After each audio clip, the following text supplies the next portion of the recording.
Hello, hello, hello. Hey guys, how's everybody doing tonight? I am just going to put my link in the first comment and pin it so that if you guys need any product, that's where you can get it. My name is Michaela, by the way, from Middleburg, Florida. I'm the owner and artist of Paint Fixation, and my computer is locking up. Okay, let's see if it's going to work. So tonight I'm going to talk about Boss, and I know I've talked about it before and probably not too long ago, but I have two customs that I'm going to be doing soon, and I have this piece behind me that I want to get done. So it's going to need Boss. And as I was prepping it to get it ready to do the Boss, it occurred to me that there are ways to tell if you need Boss or you don't need Boss. Sometimes it's kind of an iffy subject, you're not sure, but for the most part you can tell. Hey Kristen, when you come on, say hello, let me know who you are and where you're watching from. If you are local and you're looking for product, I have a booth at Antiques for You on Blaney Boulevard and at Junk in the Trunk and Fleming Island. So those are my two retail areas. Hey Debbie, you too. Okay, so I've got this piece behind me, and today I was cleaning it, and as I'm cleaning it, I realized, well, I kind of figured after you paint furniture for a while, you kind of get an idea of what needs Boss and what doesn't need Boss, but sometimes, you're not real sure. But sometimes cleaning it gives you all the clues that you need, okay? So when I clean my furniture, I always use White Lightning. I'm just going to turn on my phone here so I can see comments because they don't show up on my computer. Hang on one quick second. La la. Oh, y'all don't want to hear me sing. Hang on. Okay, there we go. And it's crooked again. Okay, but I think I figured out how to fix this problem. So there we go. See, I did it really quickly. Okay, so Debbie, hello. Loretta, hello. Hello, hello. Okay, so I always use White Lightning when I clean. And remember, not too long ago, I did a video on Slick Stick and how most of the time you don't need it on wood furniture. And one of the reasons is because of White Lightning, because it deglosses it. So if you're not sure about the finish you get after you clean with White Lightning, go check that video out. It's not too long down on my page. It gives a really good visual on how White Lightning can prevent you from having to use Slick Stick. And it comes in a little container like this. For those of you who don't know, it's a granular product, okay? Whoop. Can you see it? I've got gel stain on my arm. I've been doing some sample boards. So this is White Lightning, and you'd use 2 heaping tablespoons to a gallon of warm water, but I do the 32 ounces, and I believe it's a teaspoon or 2. It might be 2 teaspoons. I don't have the math in my head right now, but if I can remember, I'll put it in the link down below. I'll type it in. If anybody on here knows what it is for 32 ounces, let us know, okay? But this is the best cleaner ever. Even you can clean your tile and stuff with it. You just don't want to clean any furniture or painted surface that you're not planning on painting, because it will degloss it and take that finish off, okay? It's that good. So as I was cleaning today, the way I do it is I use green scrubby. I get this from the dollar store. Y'all know this. I get the thick ones. Okay, you want to get the thick ones, not the cheap ones. But look at these rags. Okay, this rag right here is the only rag I used it on just this one piece. This was a clean pink. You can see what color it originally was. It was pink. And this is what it looked like after cleaning it, okay? So what I did, and this is how I clean all my pieces, is I spray it with the White Lightning. I scrub it really good with my scrubby, because this also helps to add a little bit of a grip, okay? It's kind of like a high grit sandpaper. I clean it with this. Then I wipe it down with a clean rag, okay? That right there will give you kind of an idea if you're going to need to boss your furniture, because if it has tannins that are coming out of the wood, a lot of times they show up at this point, okay? Sometimes they don't, but a lot of times they do. And if they do, then you know right off the bat. So the first thing you say to yourself is it dirt? Okay, so is this dirt?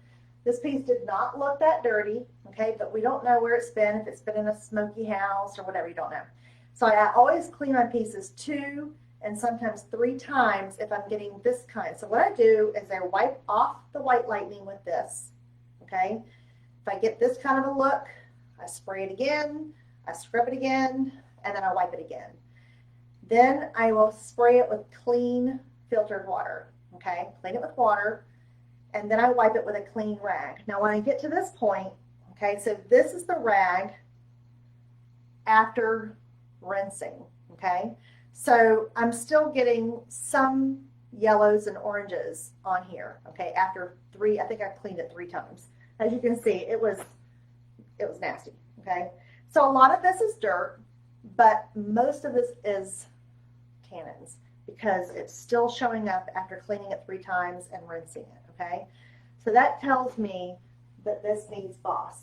Now, if I were painting it a dark color, like aubergine, navy, colored greens, coffee beans, some of those colors, I may not need Boss.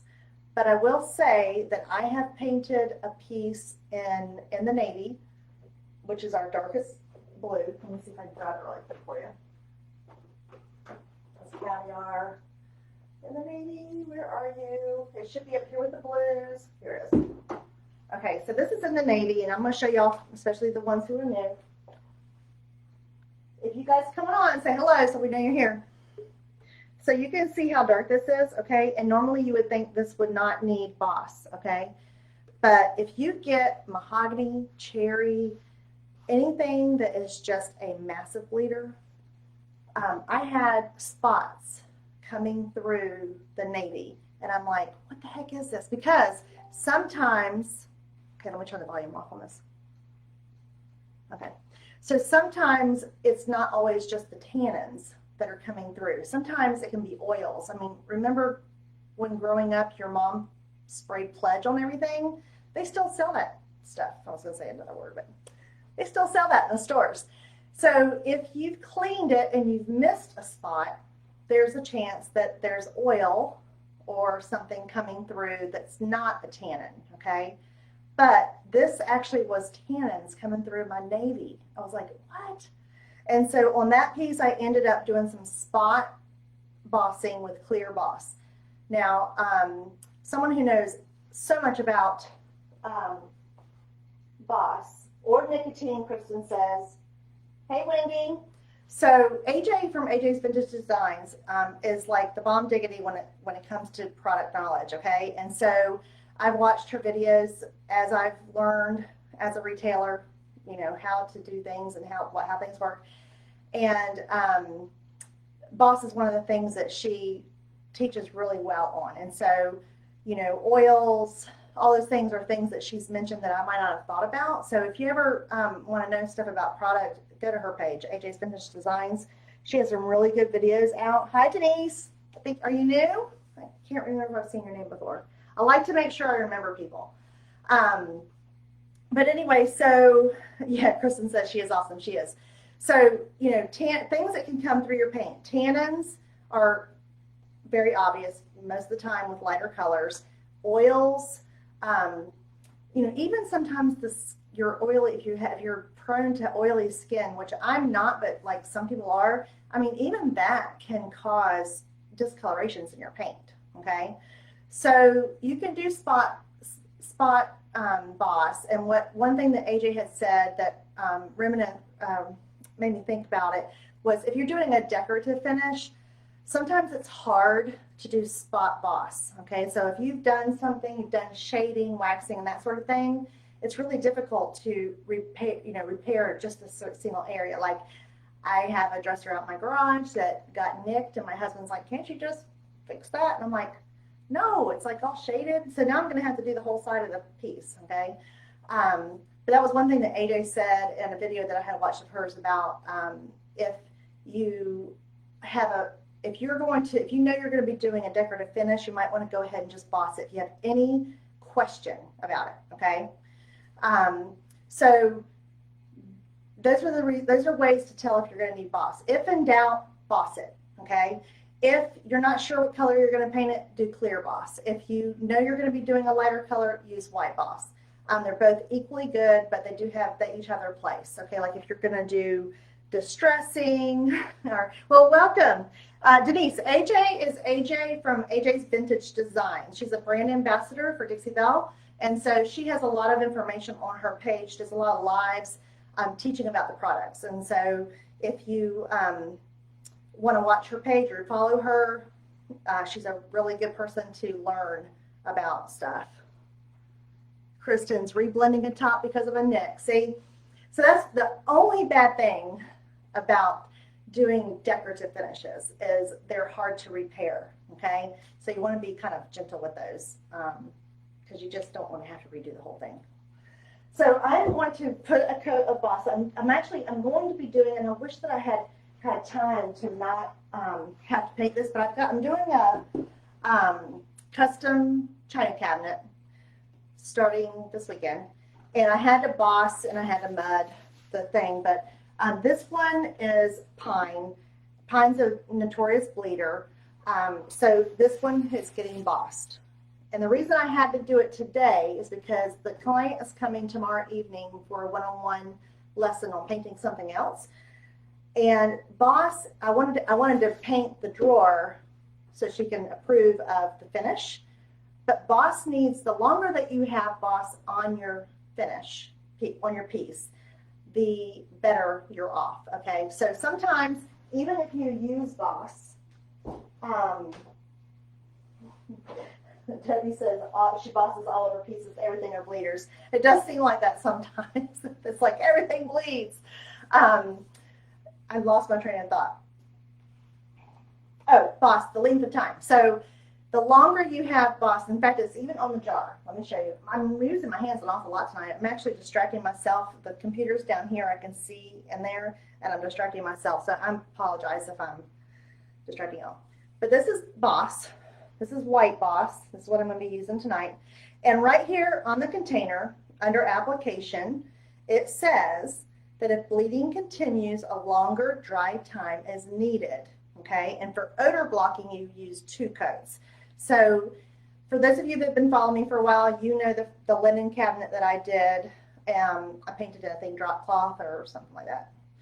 But the whole end, it was a really old antique, and it was real musty. So I used clear Boss and painted the entire inside of the cabinet, every inside nook and cranny, and it completely eliminated the smell because it blocks all the smell. Okay.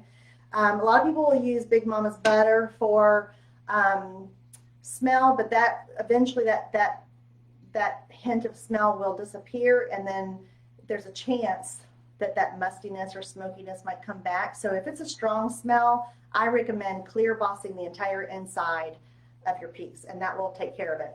I was very impressed. That was the first time that I had to use Boss for odor. Okay, so that is on here on the jar, on the directions, 2 coats for odor. Okay, but the time weight is important. It's just like Slick Stick. You know, Slick Stick is for shiny, non-porous surfaces. We all know that. We've been talking about it before. This is our Slick Stick, okay? And on the jar of Slick Stick, I know we're not doing Slick Stick tonight, but I'm going to quickly read this just because directions are important, okay? So it says, 2, after you prep it, you're going to coat the whole piece with your Slick Stick, let it dry for 2 to 3 hours, and even longer. The longer you let that first coat dry, the better. Then you're going to put your second coat on and let that dry overnight, or I would say 12 hours. So let's say you do that second coat in the morning, you could probably paint that evening, okay? Just follow the directions, okay? So I was on a page, a crafter's page, a furniture artist page sometime this week, and it's just a coincidence that I was doing Boss tonight. And they were complaining of gator hide yellowing, okay? Gator hide is a polyacrylic. I have never had gator hide yellow, ever. Hi, Diane. Hey, Amy. Amy, I'm bragging about you. Gator hide is not yellow, okay? Gator hide can sometimes pull tannins out of a piece after you have painted it and it looks beautiful and everything's fine, but you didn't boss it, and you put your gator hide or even your clear coats, any of the clear coats, because they're all water-based, it can yellow. And I'm going to do some sample pieces. I haven't had time to do it because of these customs I'm getting ready for. I don't usually have 2 customs back to back, so this is like new territory for me. So I've been kind of scrambling. But so when you put your top coat on, and if you start seeing that orange or yellow or an oily spot coming through, that's the piece that you're painting that is not your top coat. It isn't, it won't be, it never is. Just, it's not, okay?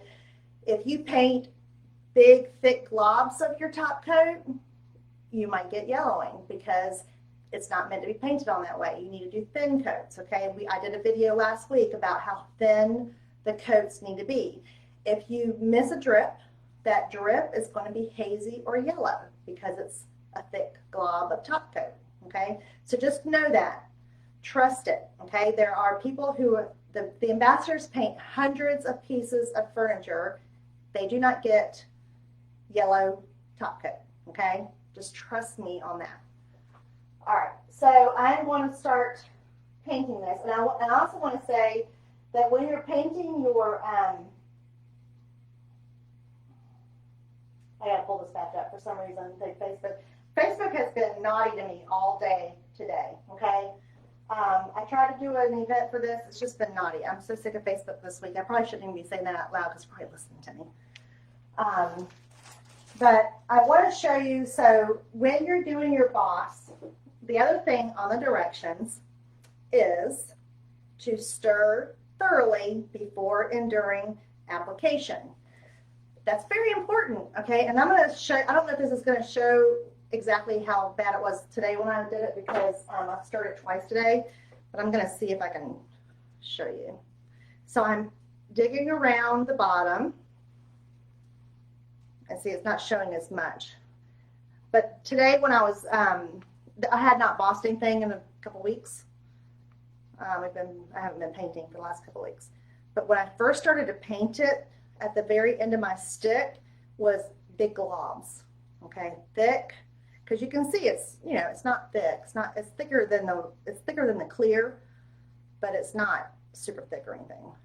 But it had big globs of product on the bottom. That is part of what makes it work, okay? So all the products that you use, whether they're Dixie Belle or not, if you're putting something on a piece of furniture, on your walls, crafting, I don't care what it is, if you open a jar of anything, you need to stir it, okay? Because as it sits, all the sediment, all of the particles and chemicals and everything that makes it work goes to the bottom of the container or to the top, you know, it depends on the chemistry of it. So you want to just make sure it's all stirred up. And I wish that I didn't have to use this today because it was pretty, like a big, just chunks at the bottom of it, but not anymore. Nice and clean and clear. Okay. I'm using a new brush that I just started using. It's the Paint Pixie Pinelli. I'm trying them out. Dixie Belle is backlogged on their brushes, and so I thought that I would give these a whirl, see if I like them. And I'm not going to do the top because I had to mud some little places on here. I had just a few little nicks and stuff. So where's my little tool? What am I doing with it? I have this little, there it goes. I use this little thing to open my drawers when I don't have handles because it's got a little hook on it, and I don't have to, it works really well for me. So I'm just going to pull it out just a little bit. And also when I'm painting either my boss or my slick stick, you want to paint it, and this is my opinion, but it works well for me, is I like to paint everything in long strokes, okay, even my tops. Sometimes it can be hard if you have like a long buffet or something, but I try to paint my primers like I do my paint so that it's a nice smooth surface, okay? And, you know, it can be hard to do because you don't want to use water to make it spread. So sometimes you can't get it exactly perfect. But I like to try to get my undercoating to be just as smooth and pretty as my paint is going to be when I top coat it with the paint, because you know, your top coat is only as good as the coat under it. You know, it's just, everybody, all painters usually know this. If you have a gloppy finish underneath, you're not going to ever get rid of it unless you sand it way down, and then you pretty much have to start all over again. So you see, nice and smooth all across, not very many actual brush strokes, okay? And because this one was such a bad bleeder on that rag, I'm going to be doing 2 coats on this, because I think I'm going to be doing Savannah Mist on this one. My client wants Savannah Mist with black wax. And so I thought, okay, well, that sounds cool. I could do both of them at one time. I got a drip right there. Try and catch your drips when you see them. And if you don't pick your drips off. If you pick your drips off, and I'm speaking to the choir because I am so guilty of this. When you see a drip, let it dry. If you haven't caught it when it's wet, if you can, catch it when it's wet. But try to sand it back with a high grit sandpaper, because if you pick it off, you're going to be starting all over again in that spot. And it's hard to fix that. Okay. So something funny, I was just, when I had to open my phone back up just now, I must be boring someone to death, because I had a follower or two just pop out of here and said, no, I don't want to be on your page anymore. It's like, okay. Hey man, I ain't for everybody. That's for sure. That's all right. I just thought that was funny though. I guess painting with Boss is too boring. They're probably like, she just did a video on Boss just a few weeks ago. Yeah, well, you know, this is one of the most misunderstood products, and it's confused often with slip stick. So I find it very important every time I use Boss. I actually, nearly every time I've had to use Boss, I've come on here to talk about it, because I see a lot of confusion on the painters pages, and I think that it's just a very important thing to understand that sometimes it's not the product, and most times it's just lack of knowledge. And you know what, we all just want to learn. You know, it's okay to be wrong, it's okay to make mistakes. My goodness, I can't tell you how many I've made. I've got scars all over my body to prove it. My friend Melissa, and she teases me because she'll be over here at the house, and I'll be cooking, and she gets so nervous when I cook. Actually, she gets nervous when I use anything that's got a cord on it, gas in it, or heat.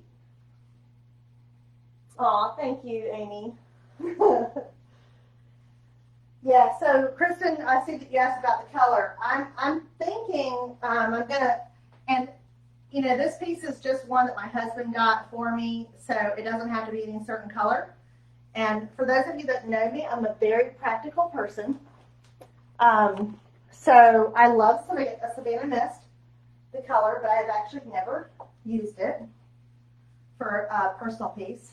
And so I thought how much easier it would be to paint this and my custom at the same time and use the same colors.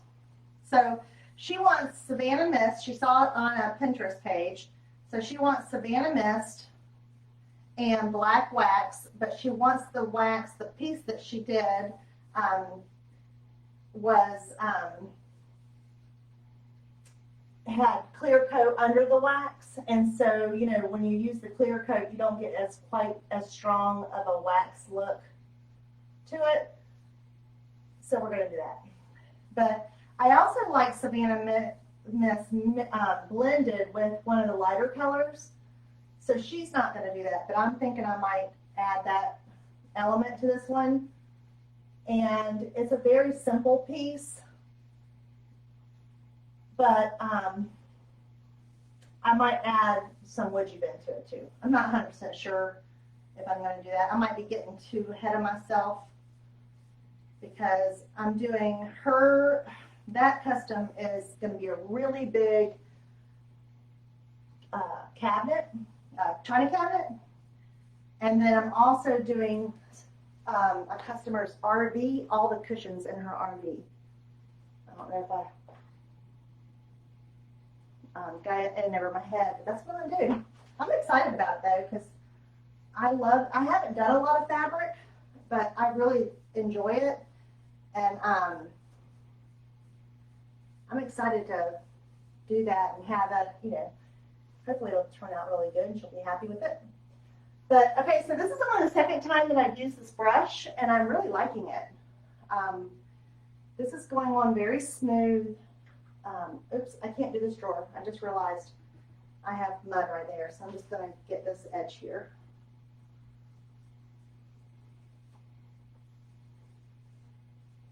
And as this dries, you might actually be able to see some of the tannins coming through it. Most of the time I notice it most on my second coat, because the first coat is so thin. Because you do want to do it thin, okay? You don't want to do a thick coat of this. You want it to be thin. And you want to leave it on as long as you can before you paint, like I was saying before. You really need to have patience when you're a painter to have good success, I think. And in some ways, I'm not the most patient person, but I've learned that patience is important when you're painting furniture. If you want, you know, if you want it to be the best finish that you can garner, you know. I've never regretted taking an extra day to finish something. And when I do customs, I make it pretty clear to the client that I'm not on a time frame. So if they're in a hurry, I'm not the person that they need to go to. And I'm very comfortable with that. I'm comfortable with getting, you know, not getting a job. If the customer's in a hurry, I will not do the piece because that's just not. Now my husband would probably say, well, she does everything else in a hurry. And that's not a lie. I'm kind of a, you know, some of my friends can tell you I'm kind of a haphazard kind of gal. But, so anyway, so I'm not going to keep y'all too long. But, so this is my first coat. I have mud on the top. So I can't do the top. There's mud down there. I can do this side over here. Now this side over here, can y'all see down here this clamp? Okay. This is another good reason to clean well because this piece looked perfect. Like no problems whatsoever. But when I was cleaning it today, when I grabbed that piece down there, it was loose. Like 3/4 of that piece down there was not attached to the side. And so then I threw some lip glue in there and clamped it. This is just a little bit of mud right there. Just going to get that off. And so also I always clean first, then sand. Okay, always. I always clean first, then sand. And then wipe it back down again. Okay? I never sand dirty furniture. Now I have had people tell me that they do it the opposite way, and that's fine. Everybody can do it the way that they want. But to me, it doesn't make much sense to do it that way, because to me, if I'm painting something dirty, or sanding it, I'm sorry, I misspoke, I feel like I'm just pushing, you know, all that gunk into the wood. I don't know. I guess I kind of try and look at it logically, like, I don't know how to describe it. What's a good way of analogy? I'm not very good with analogies. Usually they don't make much sense, except to me. But it just, to me, it just, you know, when I think of wood, I think of particles and fibers, and I mean, wood, you know, trees make paper, paper's fiber, right? And I just think of it like pushing the dirt into the fibers of the wood. I may be completely off my rocker, but that's just the way I see it. I really like this brush, guys. You know, my favorite brush is the Dixie Belle Mini and the Oval Medium. Those are my two favorite brushes. But this one's going to come in a close third, or at least even. I did try to use it for my gator hide. I didn't like it. I still like my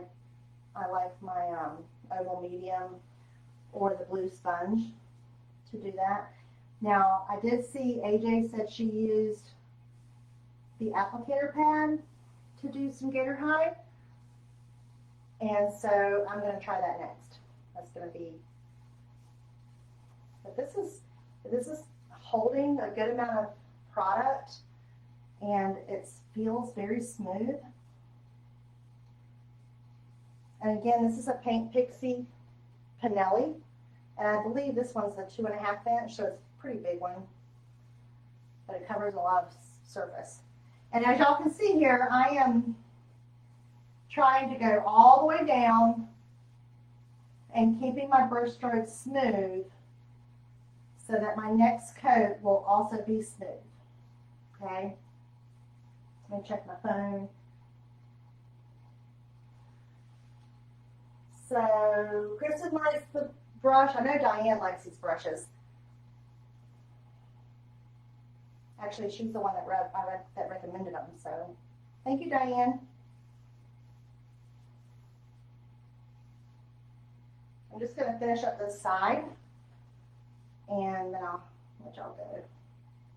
And then I'm going to get up early tomorrow and put my second coat on so that I can start painting it tomorrow evening. So maybe I'll be back tomorrow evening and we'll actually do some color.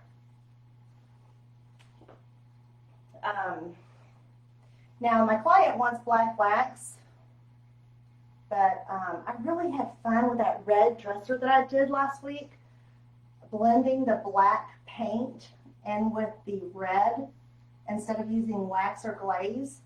So I may try something like that. Maybe with one of the darker grays. Or even, I might even try it with caviar. I don't know. But I really like that piece. If I thought that I could sell red every time I paint a piece, I'd paint everything in red. I love red. I don't have any red left in my house. I used to, but I've never had red furniture. But I think it would be a good accent piece. All right, and just like that, we're done. So you don't miss your boss. It doesn't dry super, super fast, so you have a little bit of time to work with it to get nice long strokes. And then my second coat will go on smooth over this.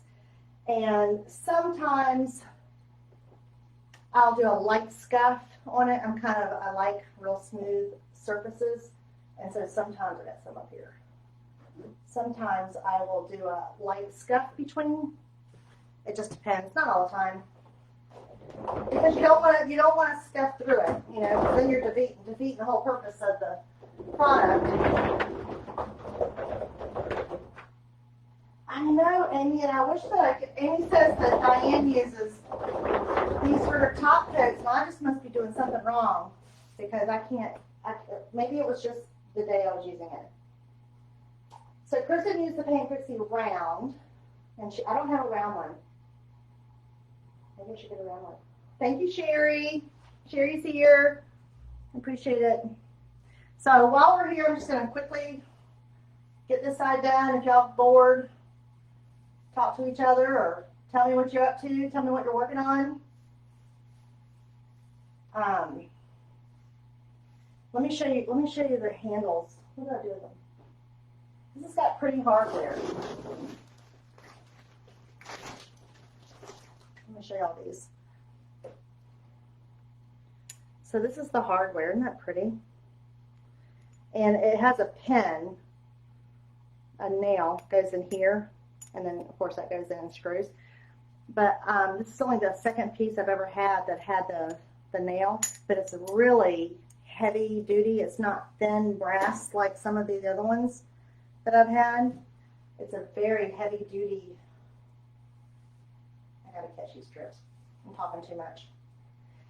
That's the only bad thing about me in lives is I like to gab, but I don't do well gabbing and working. I usually do one or the other. I don't do well gabbing and working. Like if I'm going to talk to you, I want to sit down and talk, get a cup of coffee and chat.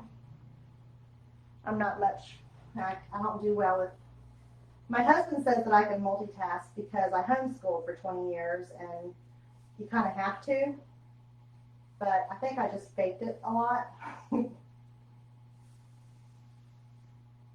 And with everything going on now, there's a lot of people homeschooling.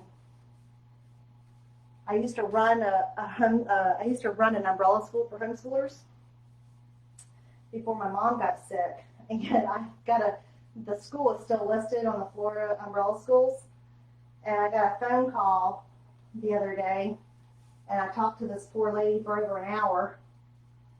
New homeschooler, didn't want to put her kids back in school, but I tell you, I really enjoyed talking to her. I missed that. I really did enjoy helping parents with homeschooling. I really did enjoy that. But when my mom got sick and moved in, it was just I could not give them the attention that they needed, because people who are new to it and that kind of stuff, they really need guidance, counseling, and stuff, and they need to be told everything's going to be okay.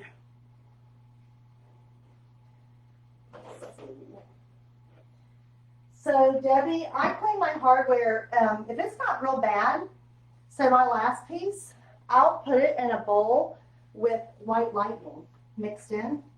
Just mix my white lightning like I do when I clean my pieces and put it in a bowl. And then after, sometimes I'll put them in there overnight. And then I'll just take some quadruple zero steel wool, and I rinse them off really good and give them a light scuff. And that's it. I've only ever had to use I've heard a lot of people use ketchup, and I had some that was really, really bad dirty, and I used the ketchup method, and that worked really well too. But it's really messy, and I love ketchup, but I don't like the smell of it, so it kind of turned me off. So I started using the white lightning, and I've had very good success with it because it is a deglosser, so it does help take that shine off of your hardware if you're going to paint it. I don't always paint it, but I do like to paint hardware. But the other thing I love to do to hardware is gilding wax. So that last piece that I did that y'all saw me with the red piece, I used black and red gilding wax, and then I just did a little hint of gold at the end, just a little bit, a hint. But I love the gilding waxes on hardware. It's so durable. I know Dixie Belle is reformulating it, so I'm really hoping that it turns out to be you know, as you know, I actually like their gilding wax, even though it's hard. It gets hard sometimes, you know, but I don't mind adding mineral spirits to it because I like it that much. Like, it to me, it works so good that I'm okay with. So I was just down there. So I was just doing the edge. I'm not going to be able to do the very, very bottom because I'm going to let that set up overnight. But that's it. So that's my first coat. As you can see, it's very thin. I'm going to put this in a baggie. And what I do with my Boss, when I put it in a baggie, I just give it a light mist, and then I put it in a baggie. I do not do this with my top coats. Something just fell on the ground. I'm not sure what it was. I do not put my top coat brushes in a bag overnight. I wash them after every use. And I keep an oval medium just for top coats because I'm just putting that way. So Amy says that, oh, she soaks hers in Coke. Well, I don't always have Coke here. But I guess I could do Coke. Sherry uses Barkeeper's Friend. I love Barkeeper's Friend. I have used that before too. I forgot about that. I have used that before. And Amy says the new formulations of the gilding wax is a lot smoother and softer, and she likes it better than decor waxes. I am so excited. Oh, I am so excited. I really like the gilding waxes. Thank you for letting us know that, Amy. That's awesome. And I'm sure that the colors are going to be, I'm kind of conservative with color. So I really didn't experiment much with the colors, but I mostly use the red, black, silver, and gold. Those were my favorites. But when you're doing your hardware, okay, let me just show you. These are really nice. I'm going to look, this thing has a name on it. I'm not sure what it is, but these got numbers on them and everything. These look like fancy. But when I do gilt, so I'll clean these up tonight. I'll put them in some White Lightning and I'll clean them up with some steel wool. But when you do gilding waxes, you can do them straight on your piece. So if you wanted this to stay gold, but you wanted it to stay kind of the patina gold, you can put the warm gold on here and then just lightly go over it with some black and layer it like you do your paint. So what I would do is I do gold and then I might add a little bit of black and then I might do a little bit more gold on top until I get an antique look to it. But the oil-based gilding waxes, and Amy, if you do know this or if you're allowed to say, are they going to be oil-based? Hey, Wilma. So I love that they're oil-based because I can put them directly on this and I know that they're stuck like glue. Now, a lot of people seal their gilding waxes. I've never sealed my gilding waxes. I've never had them come off. I rub them, I scratch test them. They stay on so good. So I guess if you want maybe a different sheen, you could wait. Now they're oil-based. And we'll see if Amy is still on here. She can let us know maybe she can let us know if the new ones are oil-based or not. Amy says they are oil-based and the new mousses are water-based. Yay! So the gilding waxes are going to be oil-based, and to me that just means that they're going to be more durable, in my opinion. Because I can put them directly on the metal after it's cleaned, and they don't budge. They just don't come off. And you can actually buff them and make them shinier. Now, I don't know if the new ones will be like that, probably because I think most gilding waxes work similar, and you'll rub and buff. You guys ever use that in a little tube, and they have gold and silver? You put it on there, you wait, and then you buff it. But if you're going to do a top coat on the gilding waxes, you do need to wait like 3 to 4 days for it to dry and then put your top coat on, okay, so that it doesn't resist. But that's my tips for the day. So I'm going to let you guys go. Was there anything else that do you have any questions? Is there anything else that y'all want to know? So, okay, so Amy just confirmed what I said. If you want to seal them, you wait 3 days. and then for them to dry, but you don't have to seal them. I never seal them. To me, that's just another step that's not necessary. If I wanted them to be glossy, then I might put a coat of gloss over the top of them. But like I said, I'm kind of just a practical patsy. Like, is that a word? Is that a thing? I do just what I need to do to get the look that I want. I try to do as few steps as I can. And that's why sometimes when people like slick stick, I feel like it's overused. You don't have to, I mean, I'm not going to say you never have to use it on wood. There might be a situation where you might need to use it on wood. But to me, the white lightning deglosses a finish enough. And if you do a light scuff without going through the finish, you don't need slick stick. So to me, that's an overused product. Personal opinion. Don't go, shouting it. It's just personal opinion. I think it's overused. I'm frugal and economical. So if I don't need to use something, I'm not going to use something.